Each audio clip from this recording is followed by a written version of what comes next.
Like many gunsmiths before him, Wallace Gusler begins a rifle at the forge. Here he will heat and hammer a bar of solid wrought iron into a flat scalp, heavy at one end, tapering slightly in both width and thickness to the other.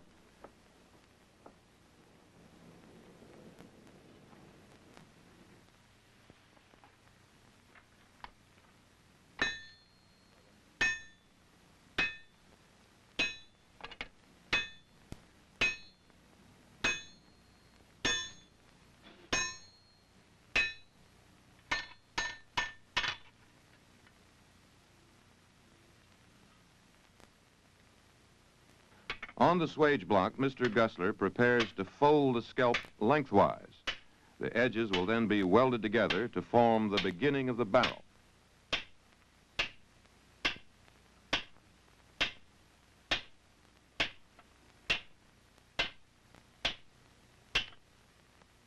I judge the heat strictly by eyesight and hearing. You can hear the hissing of the metal when it's at the fusing point.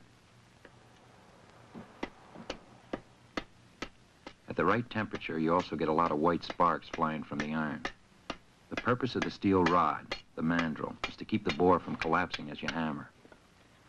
Flux is used for the welding. This is made of borax, iron filings, and sand. The flux melts over the surface of the iron and keeps scale from forming. The iron will not weld through scale. Once the barrel is heated to the fusing point, you only have a few seconds to hammer. The hammer blows need to be fast and moderate in weight. The metal is very hot, and if you hit it too hard, you'll hammer it too thin. By taking the barrel back to the forge quickly, you don't lose much heat. You start welding the barrel in the middle and work toward the ends. It takes many welding heats for each little section to get the iron consolidated at the seam. It will take several hundred welding heats to finish the barrel.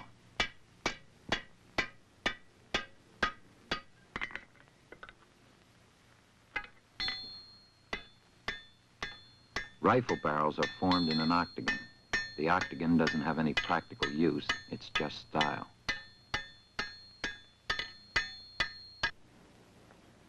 The forged tube is just the beginning of a barrel. Mr. Gusler has yet to perform many cutting operations on it.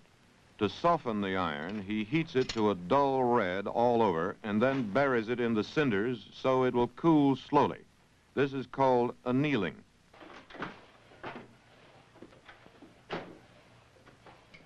The perfect gun barrel is a smooth, straight tube. It should be nicely finished on the outside, have an even wall thickness, and be as polished as possible on the inside. The objective of the boring operation is to produce a straight, smooth hole of the proper size. The boring operation itself is quite simple. The barrel is mounted in a sliding carriage. It is lined up with a chuck and held in place with wooden wedges.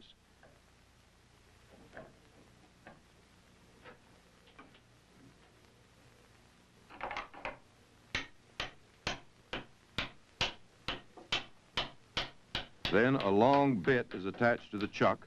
The bit is oiled with linseed oil.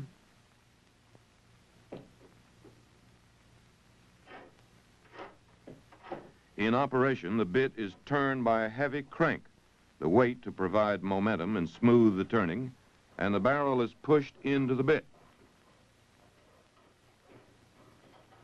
The first boring bit does not cut from end to end. It just hits the high spots in the barrel here and there, so I push this through by hand. Each new bit is a little larger in diameter and longer in cutting surface than the one before.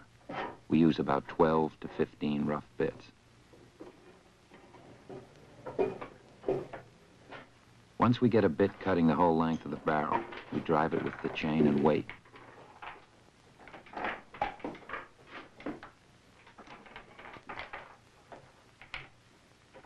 The gravity feed is ideal for this type of work because it will slow up at the hard spots. If the barrel advanced at a constant speed, it would break a lot of bits.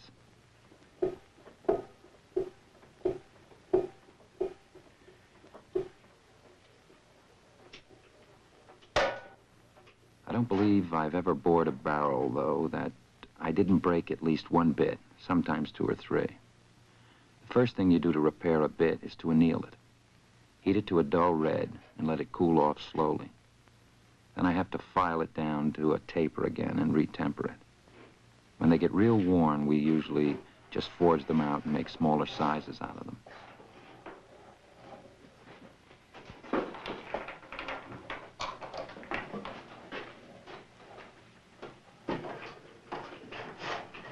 When you're taking a heavy cut, you have to clean off the bits every inch or so.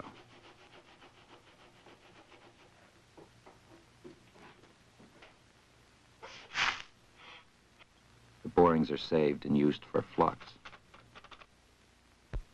Occasionally, the barrel is cleaned and checked for straightness.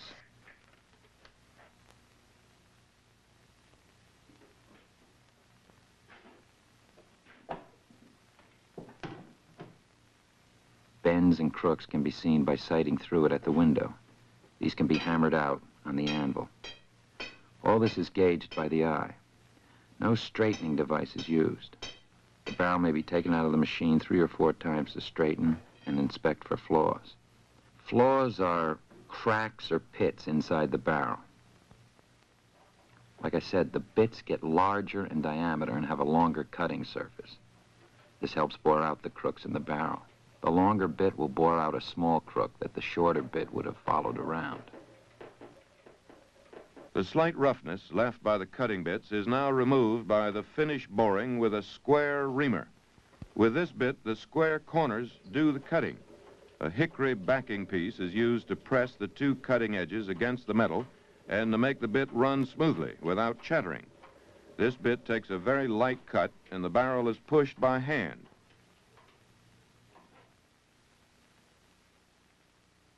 The borings are as fine as face powder.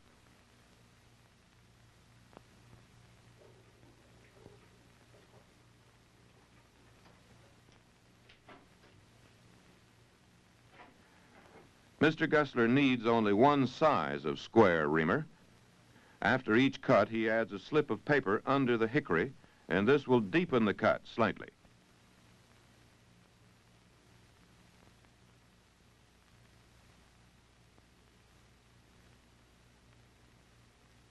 The gradual addition of 8 or 10 more of these paper shims does not appreciably enlarge the bore, but rather burnishes it to a mirror finish.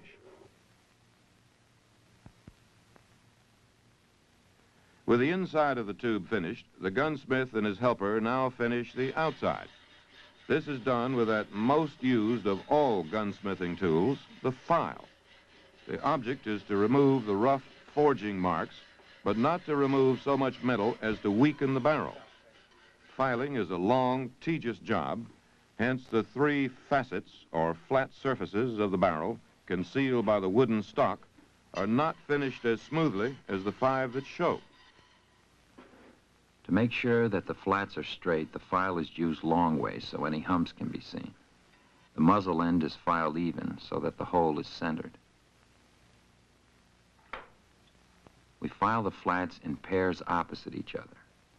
First 4, and then the 4 in between. The barrel is widest at the breech and tapered toward the muzzle. The last few inches are flared out, again for appearance. The bore is straight inside. Once the barrel is smooth filed, it is polished with emery. Only the top 5 flats are polished.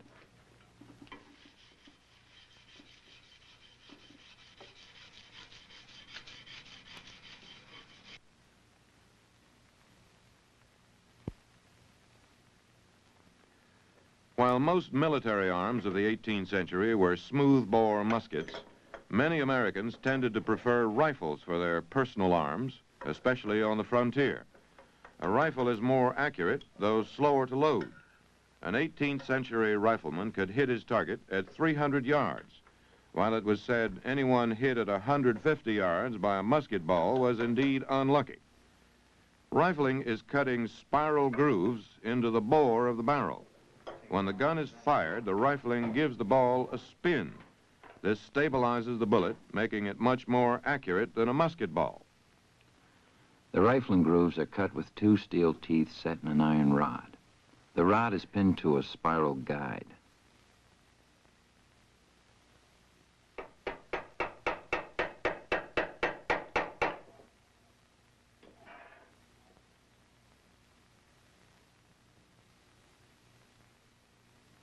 wooden shim is placed behind the teeth.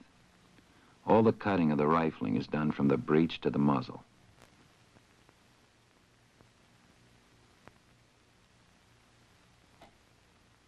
As the teeth are pulled through the barrel, they are turned by the spiral wooden guide, reproducing the same spiral pattern on the inside of the barrel.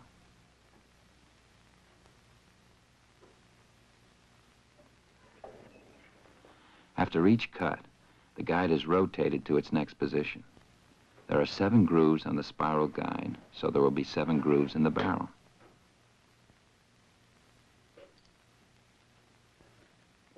After the first 7 grooves are pulled through, the depth of the cutter is increased by gluing a paper shim on the hickory backing.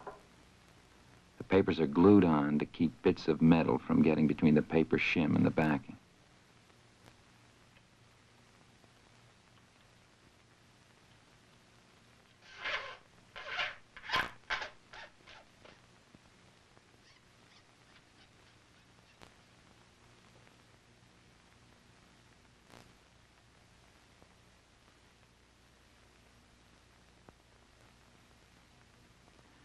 Putting on a piece of paper increases the depth of the cut so much that the bit is very hard to pull through the barrel. Back it up a little.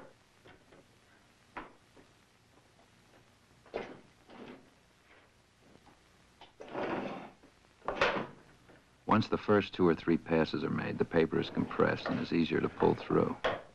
Altogether, 8 to 10 paper shims are built up and pulled through during the cutting of the grooves.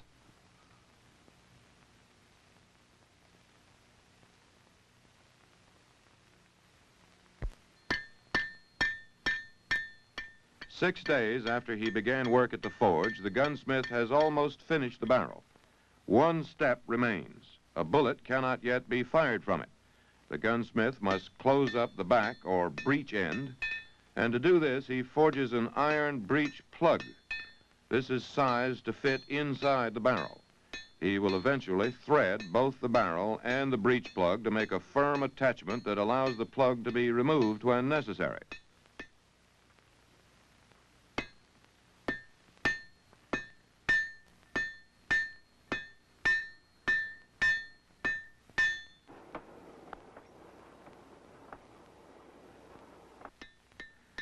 The long extension is called a tang and will be used to hold the breech end of the barrel in the stock.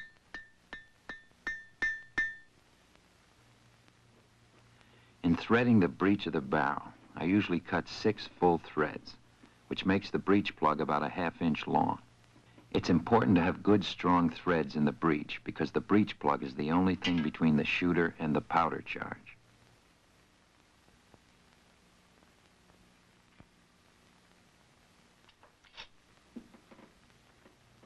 The breech plug itself is threaded with a screw plate.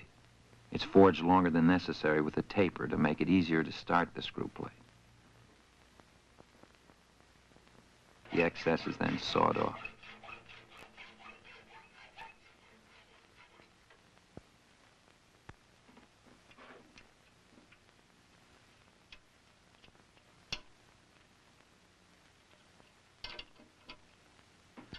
Since only 5 flats of the barrel are finished, you have to line the tang up with the top flat. The only way you can do this is to file down the breech of the barrel until the plug turns around to the proper flat.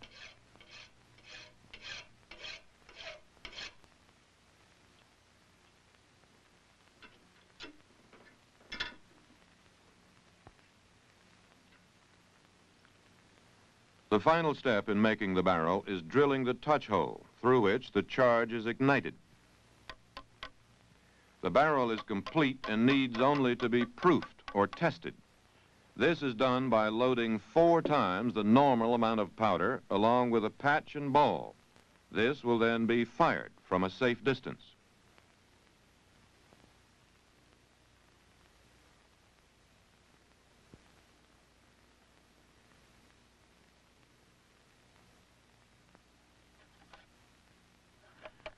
In normal use, if you fired that amount of powder in the weapon, there would be such a recoil that it would most likely break the stock.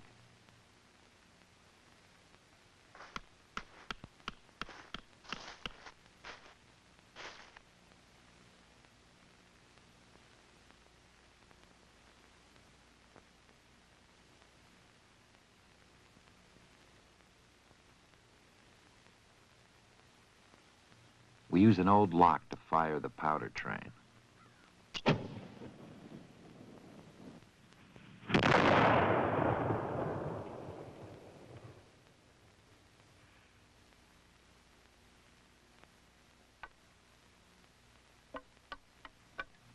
The barrel is inspected for cracks and swells. These would mean it's no good.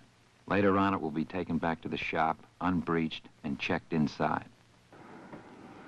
Once the barrel has passed its test, Mr. Gusler begins work on the lock. This is the mechanism that fires the gun. He starts by forging a piece called the cock. The flintlock uses the same principle as starting a fire with flint and steel. The flint, which is held in the cock, strikes a piece of steel, shearing off white-hot bits of metal. These sparks shower into a pan of gunpowder. The fire flashes through the touch hole and ignites the powder charge in the breech.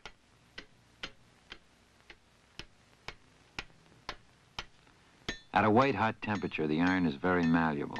With the right tools, it can be shaped into about any form. Like wood, iron also has grain. But in iron, the grain is forced into the shape of the object as it's forged. So a forged part is much stronger than the same piece cut from a solid bar, where the grain all runs in one direction.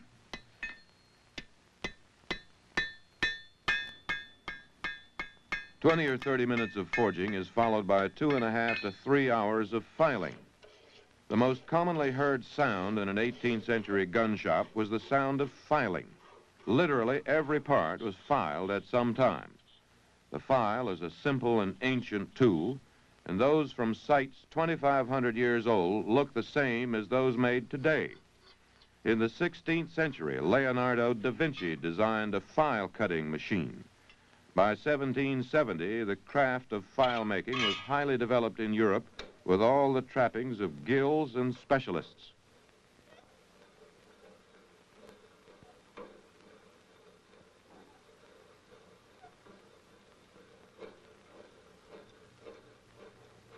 I made the pan borer, which is used to shape the cavity for the priming powder.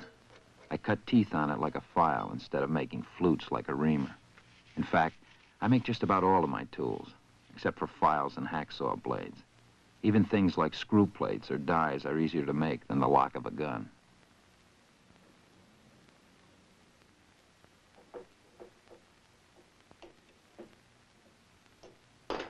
Once the lock plate and cock are finished, the remainder of the inside parts of the lock can be made in proportion to them.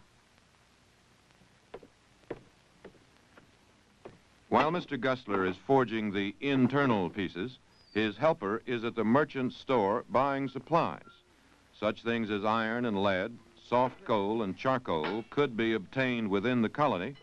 So could scrap brass, a necessity, since it was illegal to import unworked brass. Flints and powder were customarily imported at this period, yet it was to the colonists' advantage to use as much locally produced material as possible.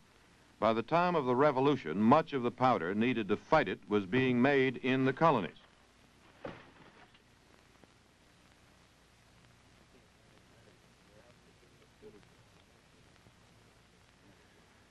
Now, the inside parts have to be filed to shape, each part being finished in relation to the other parts. The history of guns up through the 18th century can be told in the development of locks, which replaced the original hand-held fuses. Early in the 15th century, mechanically held fuses became a part of the gun and were called matchlocks. The wheel locks solved the problems involved in carrying a burning fuse. This lit the powder with a spark-producing device similar in principle to a modern cigarette lighter. At about the same time, the first complicated flint and steel locks were devised. These were refined and simplified until the beginning of the 17th century, when the present form of flintlock was developed. This had but 4 moving parts and was in use for over 2 centuries, longer than any other system to date.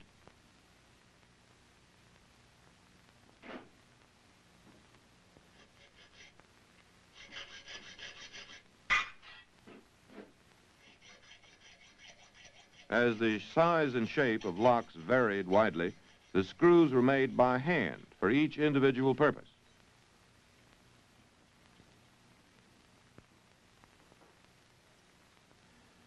Inside the lock, the tumbler controls the movement of the cock. This is held in place by a piece called the bridle, which also holds the sear. The sear engages with notches cut on the tumbler to control it. The sear, in turn, is controlled by the trigger. The steel is made of an old file welded to a bar of wrought iron. Welding wrought iron and steel is hard to do because they have different fusing temperatures.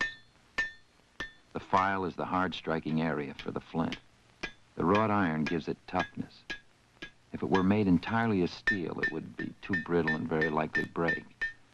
Sometimes they are made completely of wrought iron and case hardened. In other cases, a piece of steel is riveted or brazed on the iron.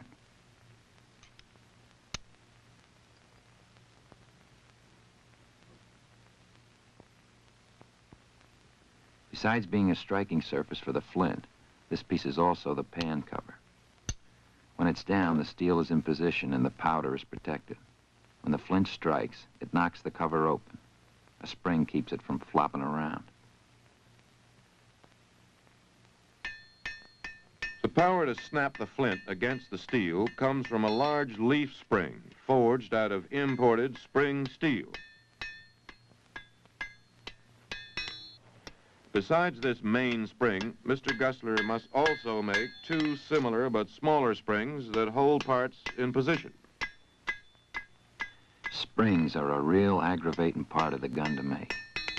Forging spring steel has to be done much more carefully than wrought iron.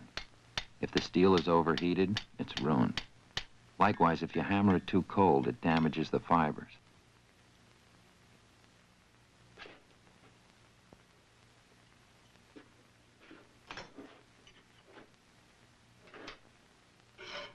The springs are V-shaped, so the inner surfaces are filed and polished before they're bent. Afterward, you can't work on the inner faces. Deep file marks or forging flaws may cause the spring to break, so it's polished.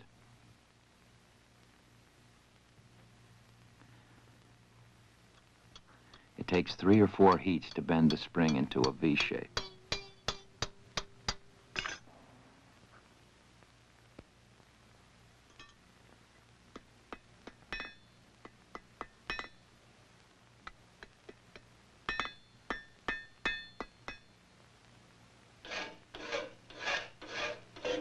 The spring is held in place by a screw at one end and a pin at the back that goes through the lock plate.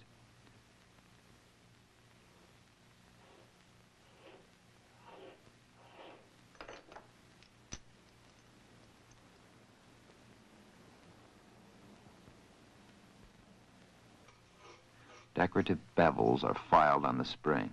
They have no function at all.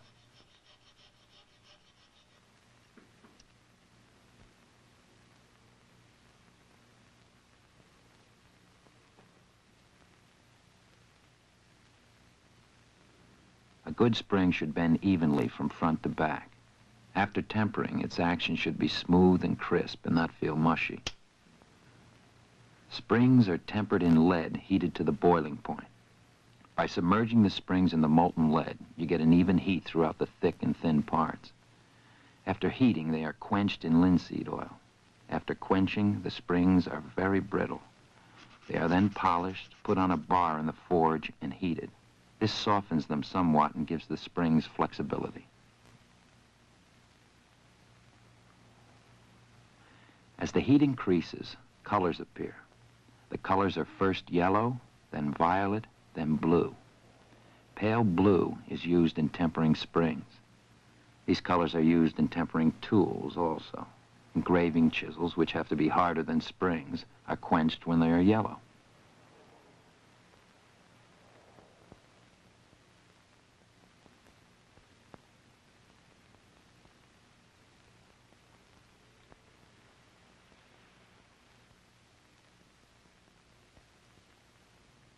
After tempering, the springs are worked gently to break them in. They are not compressed completely all at once.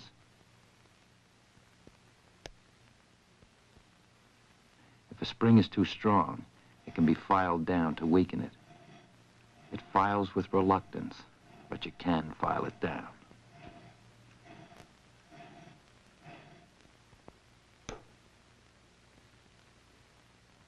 When the cock is pulled back, the mainspring will be compressed. To hold it there, the gunsmith will cut notches in the tumbler for the sear to catch. The full cock notch is cut square so that the sear can be tripped easily. The half cock notch is undercut so the sear cannot be disengaged. This position is used as a safety.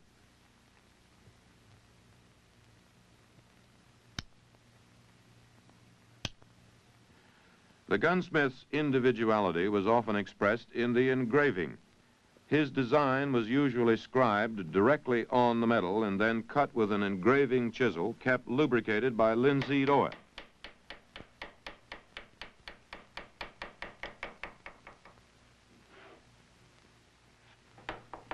The basic building blocks of an engraved design are C scrolls, S scrolls, flowers, leaves, and shell designs.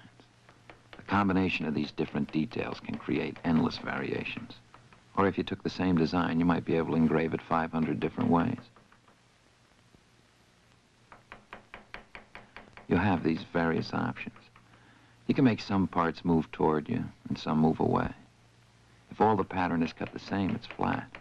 If you vary the depth of the cuts, it has much more feel. You get a three-dimensional effect.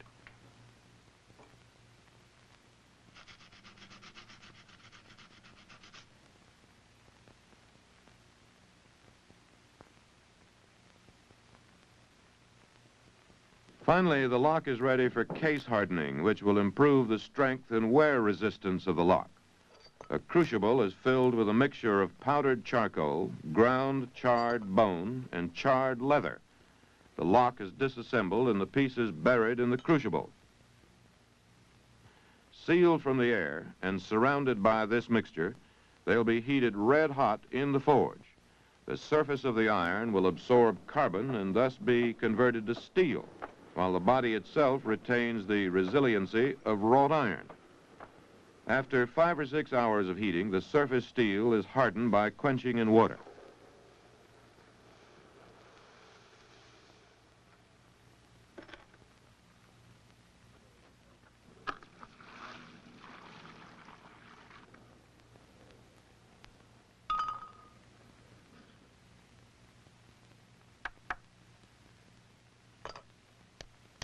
The finished lock is put together and tested for spark.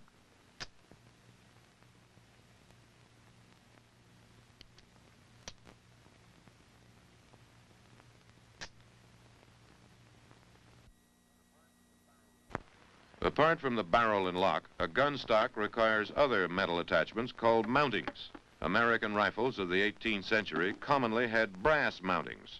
Some of these were cast in sand molds. The first sand is called facing sand, which is a very fine sand mixed with powdered charcoal. This is only used over the patterns. The fill sand is much coarser.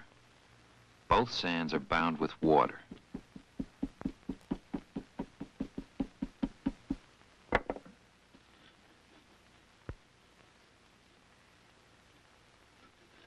This forms the bottom half of the mold.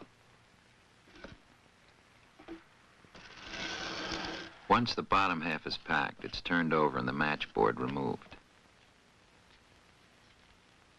The patterns usually come out with the matchboard. They have to be placed back in the cavity before the top half of the mold can be made.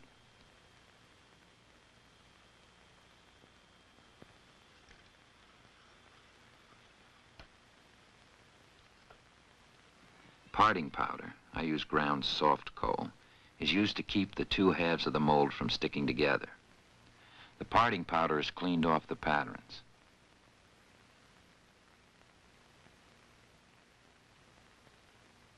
A piece of wood forms the sprue, the hole through which the brass is poured.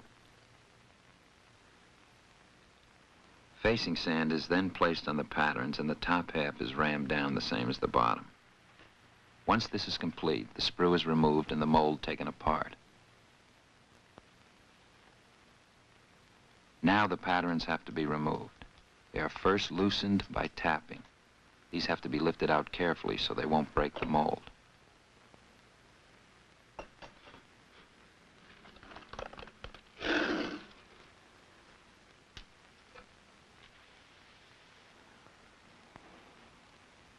Gates are cut with a knife.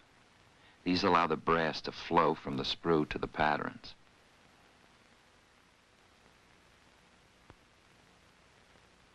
Holes are punched through the top half of the mold with a to allow to escape ahead of the brass.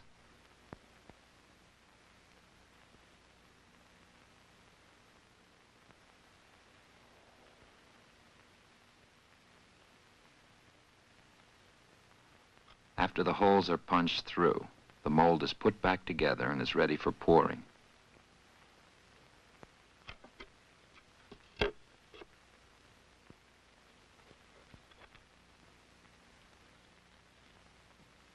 Pieces of iron are placed on top of the mold to keep the wooden part from burning. Once we have remelted a pot of brass a great deal, we always mix it up and throw in some fresh scrap. The difficulty in cooking the same brass over and over is that you boil the zinc out of it, leaving too much copper.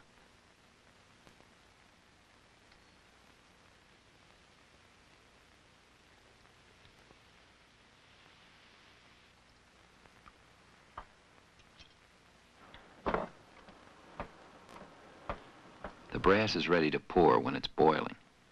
When the tongs are laid on the top of the crucible, you can feel it churning. The blue smoke is zinc vapor. It only takes about a minute for the brass to harden.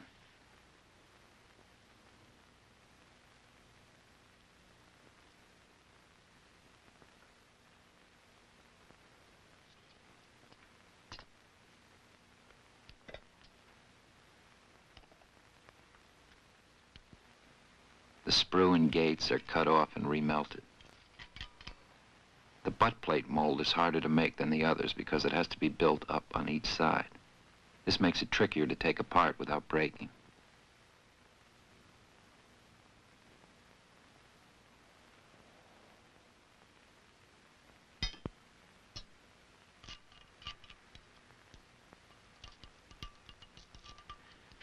Sheet brass is first cast into a flat ingot. Then it's hammered on the anvil with the flatter. The hammering makes the piece much tougher and of denser quality throughout. The brass hardens from hammering, so it is heated red hot and quenched in water to anneal it, and then hammered and annealed several more times. American rifles were usually stocked with curly maple. A gunsmith preferred to allow the plank to dry 2 years before he used it. Most craftsmen worked either wood or metal. A gunsmith had to be expert in both. The stock is more than just a piece of wood to carry the barrel and the lock. It had to be as carefully shaped and finished as a piece of sculpture. The character of its lines, proportions, and decoration distinguished the gunsmith, who was an artist, from one who merely managed to get it all to fit together somehow. The process began with bedding the barrel. The many other elements of the gun were proportioned and positioned in relation to it. First, the center line is scribed on the stock. Then the breech plug is inlet at the back of the stock. This keeps the barrel from turning as it is being inlet.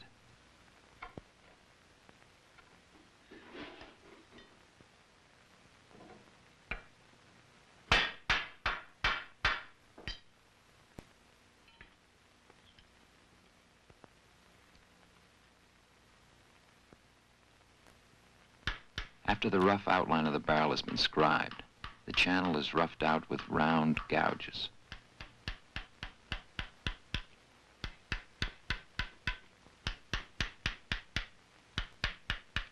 Once the barrel channel is roughed out, it is then smoothed with an octagon-shaped plane. Since the barrel is tapered, the plane cannot be used to cut the channel to the final dimension. All the sides have to be fit by hand. The bottom of the barrel is sooted over the candle.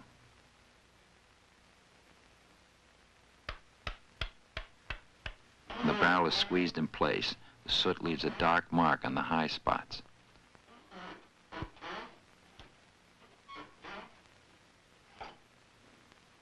These are then chiseled off and the barrel refit until it lays in tight.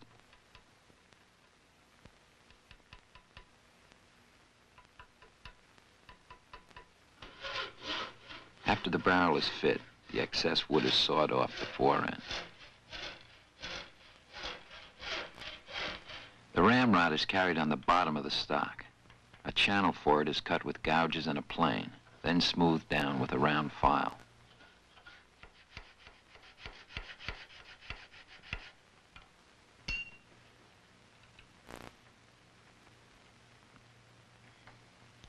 "12 to 14 inches from the breech end, the ramrod enters the stock, so a hole has to be drilled for that length. When starting the bit, it's tied down with a piece of rawhide.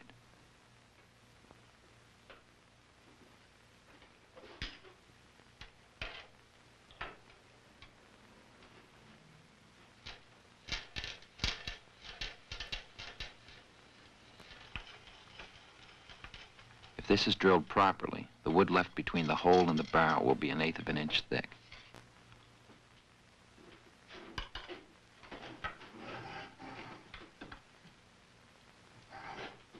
Once the hole is complete, a test hole is drilled down from the back of the barrel channel to make sure the ramrod hole is exactly parallel to it.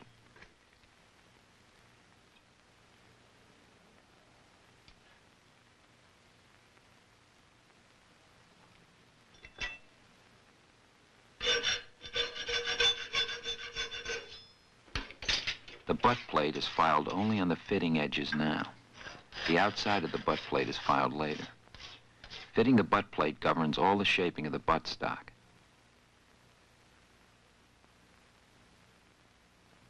In making the stock, the 3 important things are getting the barrel inlet, the ramrod channel drilled, and the butt plate fitted. You can't do any stock shaping until all of these things are fixed.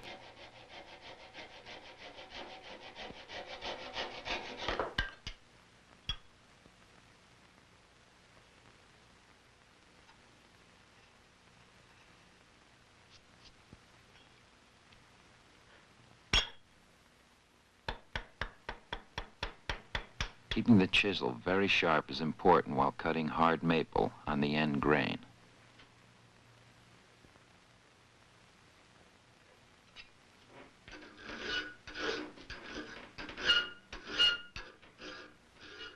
When the threads of a wood screw are filed by hand, each screw is going to be different. This means that when the butt plate is removed, as it is many times during the making of the gun, each screw must go back into the hole it came out of. Now that his 3 reference points, barrel, ramrod channel, and butt plate, are determined, the gunsmith can remove the bulk of the wood and establish the basic shape of the gun. He does not, however, finish it completely at this time. The final shaping is done in relation to the other parts that must still be added. The first part to be added is the lock. This must be set in a precise relationship to the barrel.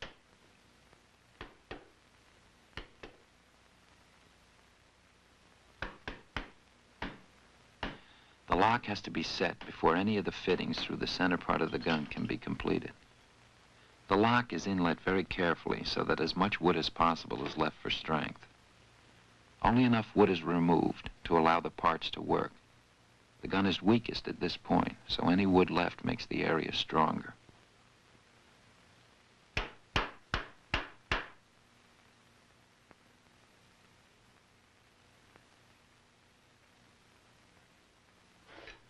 The side plate, made of sheet brass, is mainly a washer for the 2 screws that hold the lock in place, but it's also a decorative piece. Designs on side plates vary from gun to gun, although generally they have a similar style.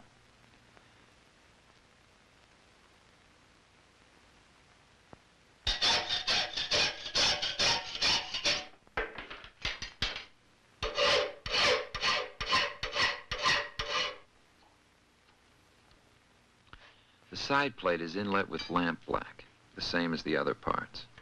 Afterward, it's filed off, smooth, and engraved. A round bottom chisel is used for cutting lobes and leaves.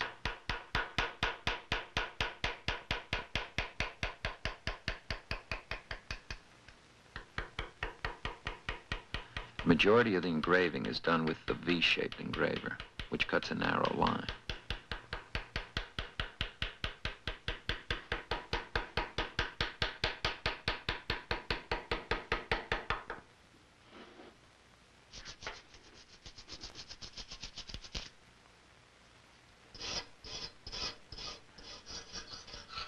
The lock fires when the sear is tripped. The sear is tripped by the trigger. So Mr. Gustler makes a trigger, and as he is making a finer than ordinary rifle, he makes a finer than ordinary trigger.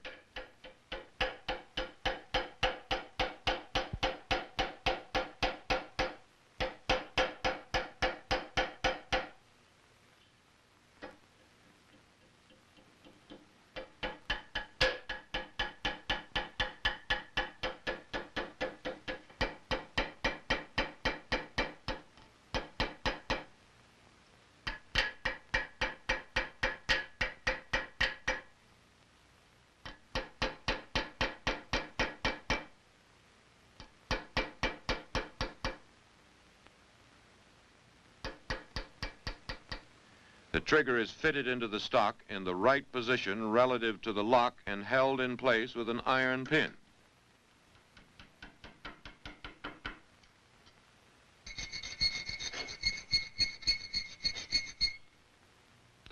The trigger plate protects the wood around the trigger.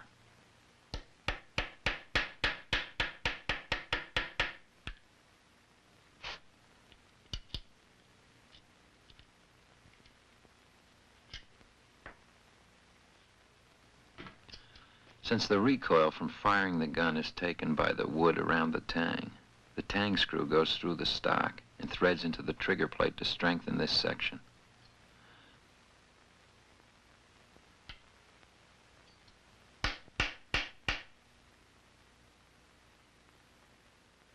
Another screw goes from the back of the trigger plate to the thumb plate behind the tang to further strengthen this area.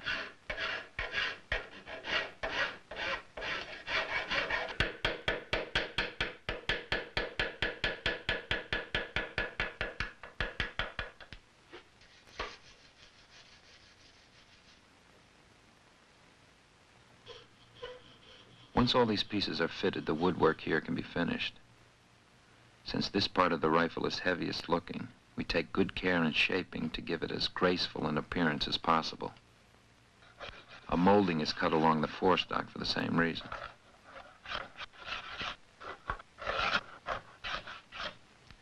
The trigger guard, of course, protects the trigger and prevents the gun from being fired accidentally, but it does more than that. The long grip rail makes shooting the gun more comfortable by providing a place for the other fingers to rest. At the same time, the flowing lines make the gun more graceful in this critical area.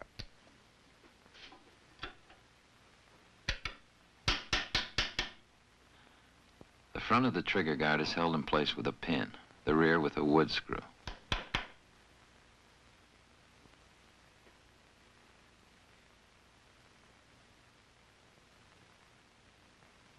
Only the extensions are filed before it's put on. After the trigger guard is inlet, the middle section is then filed. It's much easier to file once it's on the gun than when it's in the vise. The facets and molding on the trigger guard vary from gun to gun, although they all start from the same basic casting.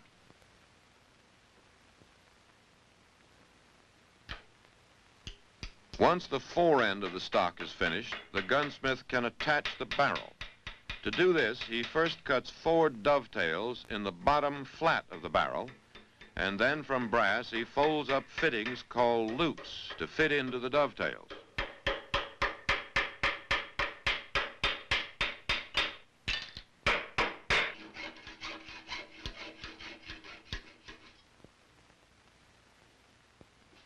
Loops and pins are the most common method of holding in rifle barrels.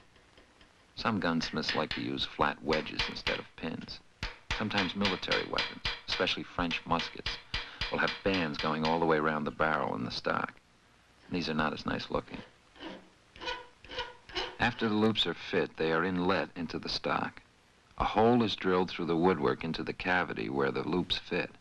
Then a hole is drilled through the brass loop. The barrel is put back in place and the hole continued on through the stock.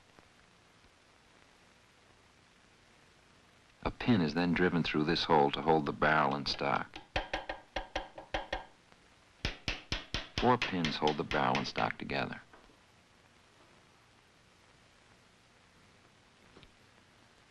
The flintlock rifle was not invented in America. Though a distinctively American style did develop, it was for the most part an amalgam of English and German designs. However, one improvement that was purely American was the hinged metal lid of the brass box, or patch box, as it is called today. It was used to hold the patches, which are pieces of linen wrapped around the ball in loading to provide a gas seal and to seat the ball tightly in the barrel. The making of a brass box begins with the cover and finial, which are hinged together.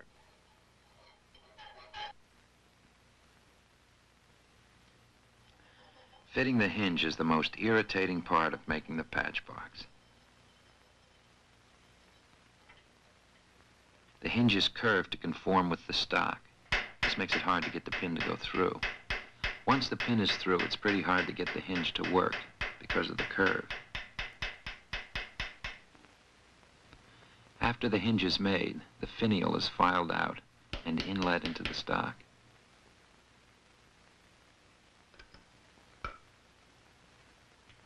The cavity is hollowed out by drilling a series of holes with a brace and bit. These are squared out with wood chisels.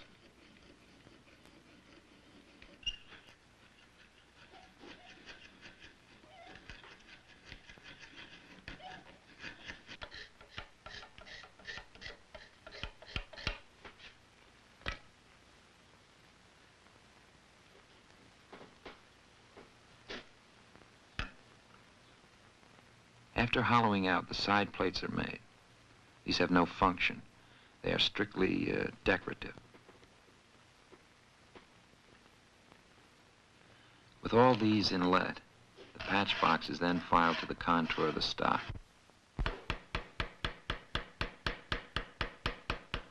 The engraving of the patch box varies as do all other engravings. I never make two the same.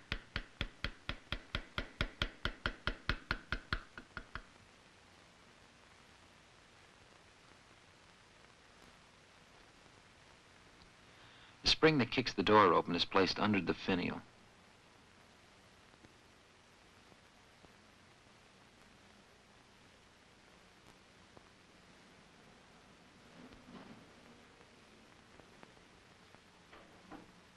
The spring that holds the door closed is set into the butt of the stock.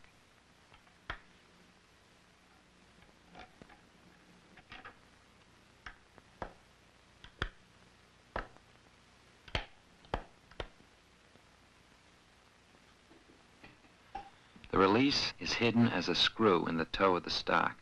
These releases are likely to be hidden anywhere. It's just a matter of style.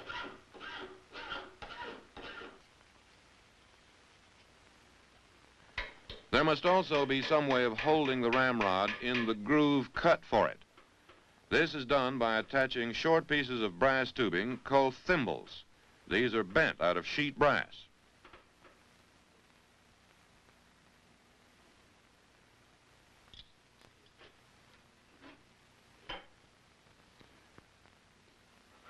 Everything on the gun is interrelated, not only in placement, but also in style. For example, the thimbles are filed into an octagon shape, which is an echo of the octagonal barrel above them.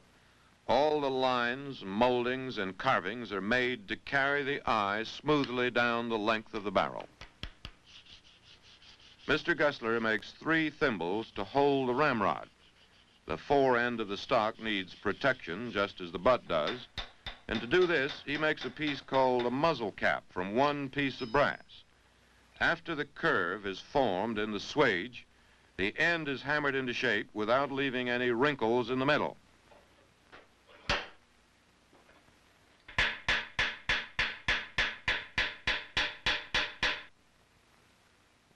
A stud dovetailed onto the end of the barrel is threaded to hold the muzzle cap on.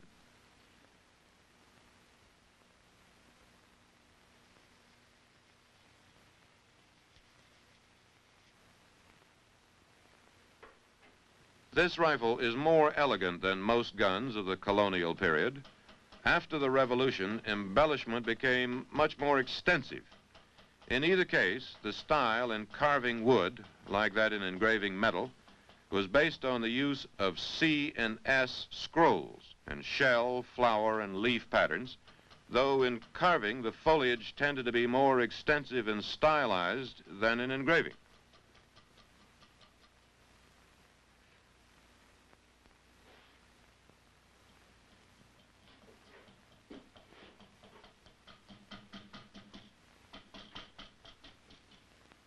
A molding is cut along the lower edge of the stock to make the butt more graceful.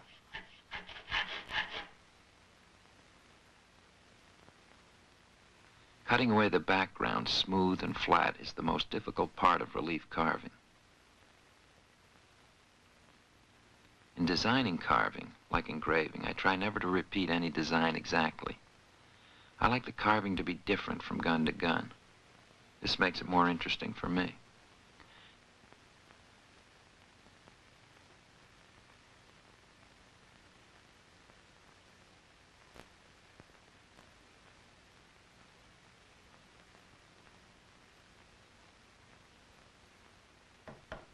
The carving and the molding slenderize and give the gun more grace, particularly around the lock and tang.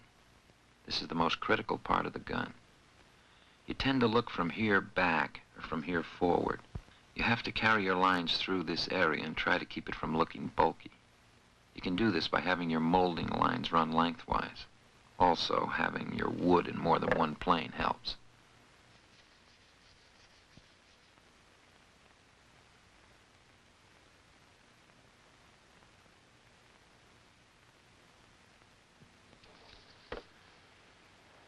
A 1776 ad in the Virginia Gazette runs, "Stolen from the subscriber on his march from Augusta to Williamsburg at New Kent Courthouse, a very neat rifle gun, the stock of sugar tree curled, made pretty dark by Aquafortis."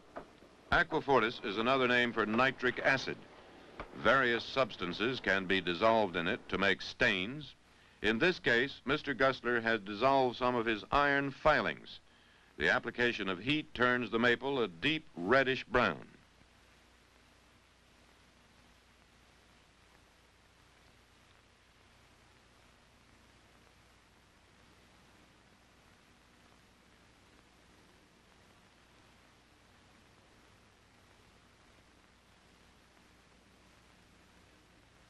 Linseed oil is rubbed into the stock and the excess wiped off. After several applications of this, his finish has depth and translucency. You feel you can almost see into the wood. The rear sight, made of iron, usually has a very fine notch.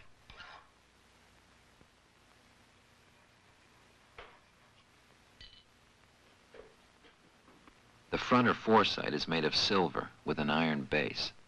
Some are made of brass, some of horn or bone. A light material is used because it shows up bright in the woods, especially early in the morning or late in the afternoon.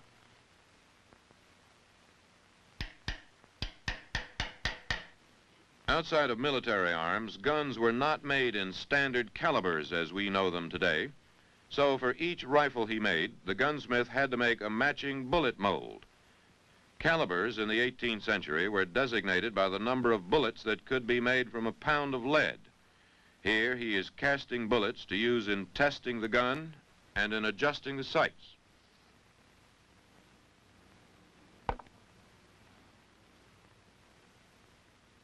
To load a rifle, a measured charge of powder is poured down the barrel.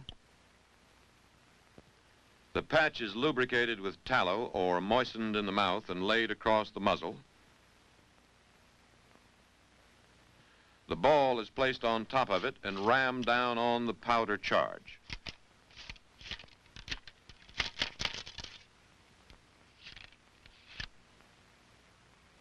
The priming charge is put into the pan and the steel dropped into position. We have seen a remarkable craftsman do a remarkable thing. He started with some crude bars of iron, a plank, and a basket of scrap brass. He has worked with these materials for over 300 hours, with tools he himself made and with the combined skills of the blacksmith, machinist, foundryman, woodworker, and engraver. Mr. Gusler has shown us what it means to be a master of his craft. He has created a flintlock rifle like those that helped establish our independence and enabled free men to feed and protect their families in the wilderness. But there is more. This rifle is the work of a thoughtful and sensitive man who has brought many elements into a harmonious balance so that every part flows together with grace and style. For, like many gunsmiths before him, Wallace Gusler also believes a rifle can be a thing of beauty.